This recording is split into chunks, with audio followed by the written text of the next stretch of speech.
โอเคเก่งมากพอแล้วเป็นวิธีที่สายฟ้าเซ็นครับสายฟ้าเซ็น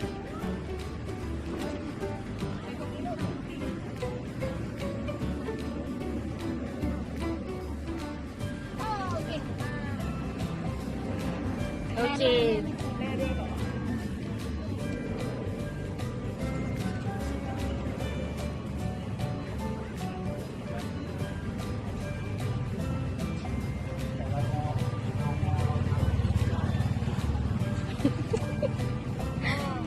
โอเค อ้วนสปอยแฟนๆมาก เมื่อก่อนเขินอายบายบายบายบายครับโอ้หมดแล้วพูดยาตอบรับแล้วครับ บายครับบายบาย